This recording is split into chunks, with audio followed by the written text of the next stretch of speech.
A vest just like this one saved 2 police officers' lives today. Now you're looking at live pictures. Those are the bullet holes the bullets entered that started all this violence. A small plane crash in Leverett leaves 1 person dead and 3 others seriously hurt. You go ahead and take a look behind me. You can see fire crews are up on the ladder right now spraying water into this building. We're told that there are 6 apartments inside of this building right on Center Street. 1 woman taken away in an ambulance after a 2-car accident here in West Springfield. When you're snowmobiling, you always have to have a helmet on like this one, even when you're just a passenger like I am. Now, you also have to have one on if you're being towed on a sled. If not, you could actually face some fines.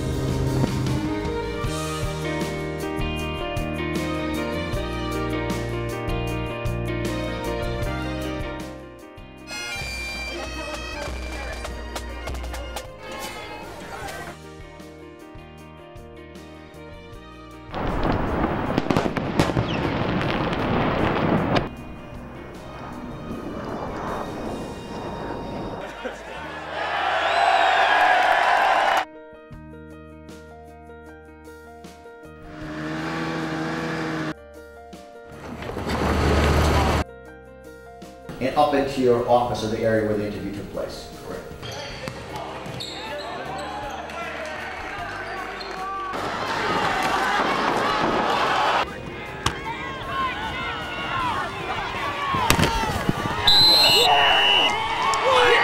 Third period now, tied 2-2, 12 minutes left when Holyoke's Nate Standen takes the puck and buries it with the backhand. This is one of 3 ski lifts already open up here at the mountain. It takes you all the way to the top. This is a teriyaki, right? What else goes into that? Teriyaki, and we have some peppers and onions. Okay. That it's pureed. Oh and this is our head brewmaster here at Opo Opo. We're looking directly right now at the blueberry. Now, there are actually blueberries in this beer? Actually, we have an all-natural extract made for it. Now, this whole thing going down in the middle of the afternoon in broad daylight, leaving a whole neighborhood on edge.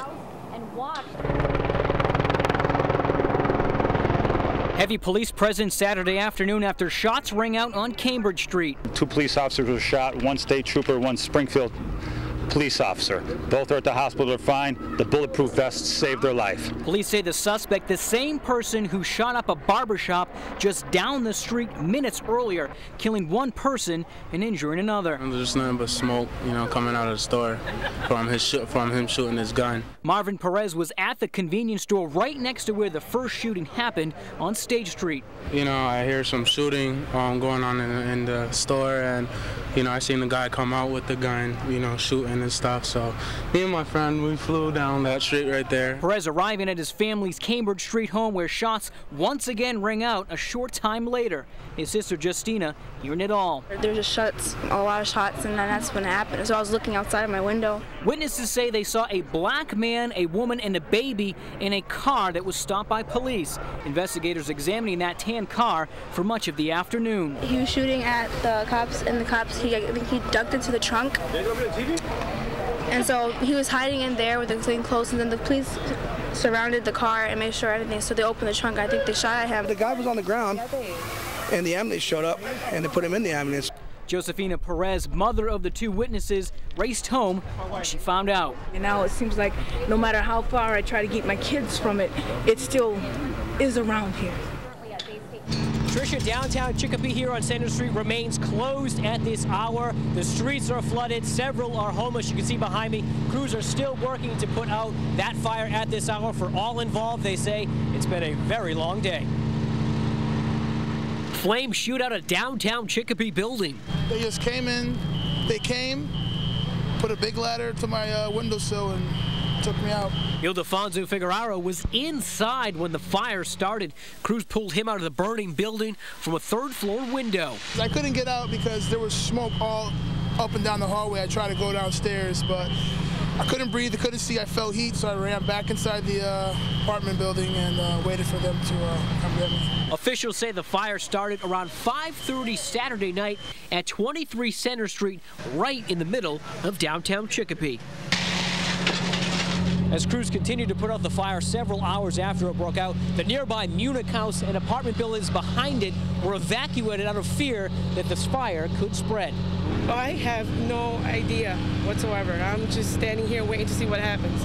Joanna Gonzalez, another resident, has lived in the building for the last 5 years. I have nothing left to say. I'm in a loss for words. Joanna says there's 6 apartments inside the building. No word if all were occupied.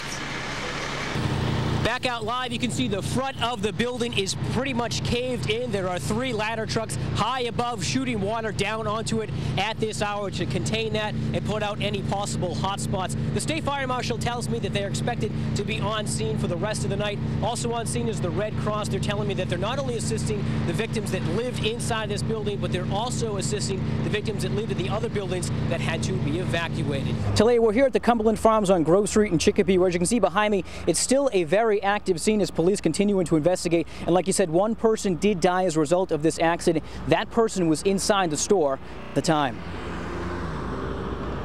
An SUV ends up sideways inside a convenience store, killing a person inside. Chicopee Police Chief John Ferraro says speed may have been a factor. Motor vehicle that's inside the building now went through this intersection at a very high rate of speed. Went through the building. Witnesses say the driver appeared to be an older man. I heard a boom. William Philbrook was next door to the Cumberland Farm store on Grove Street in Chicopee around 11:30 Sunday morning when the accident happened. I looked and the whole front of the store was destroyed. Philbrook helped the store's clerk and another man who was inside during the accident. I ran over and gave him a hand. We brought her over towards a gas pump, sat her down. And by that time, then the police had arrived. Chief Ferraro says the person killed was a customer who was inside the store. The driver of the car, a clerk, and another customer were taken by ambulance to the hospital. It appears that those people are right. Chicopee Police, Fire, as well as the Massachusetts State Police are investigating. According to police, the car did not hit any of the station's pumps, and the building is safe. Chuck showed you the building seems to be okay for us to do the work that we need to do. Okay. But as far as the future of the building goes, that's yet to be determined.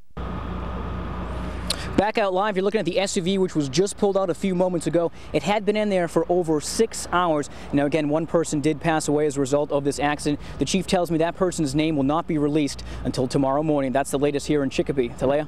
How's the traffic been? Are you going west? Yeah, we're going to the show. Oh, well, good luck. That's how I can tell you. Thank you. It's extremely busy.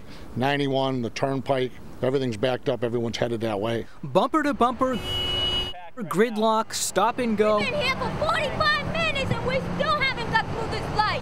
Whatever you want to call it, it's something thousands of people experience on their way to the Westfield International Air Show on Saturday. This is gridlock, yeah. It's crazy. We've been here for at least an hour and 45 minutes sitting here, just trying to get through this light. It's going to be great. Yeah. If we can get there. All right, it's day one of the air show. We've been sitting in traffic now in Holyoke for about 20 minutes. We're not even nearly anywhere close to the air show yet, so hopefully we'll get there on time to see some of the action. Slowly, minutes turned into hours, but some were still hopeful. Have you gone before? Oh yeah, every year. Every year? So you won't want to miss it? No. I've always wanted to see the Thunderbirds, so between them and the Golden Knights, you know, it sounds like they have a pretty full ticket, so it'll be interesting to see how much we actually get to see. It's now about 12:07. We've been on the road for about 45 minutes now. We can hear the air show, but we literally just got onto the Mass Pike, so we got about 4 miles to go till we actually even get off the exit. I was just saying, I'm like, they should just have it flying over the highway so at least everybody can see it. It's 2:20 now. We've been on the road for about 3 hours. It's a trip that usually takes about 15 minutes. We've only really gone about 10 miles. So the lesson learned for today is we got to get there a little bit earlier. We're not going. We've decided to give up. We're just going to go out to eat and get some beers. It took us almost 3.5 hours just to get from one exit to the next. And now that we're up here, now we found out the gates are closed, so we're not able to see the air show.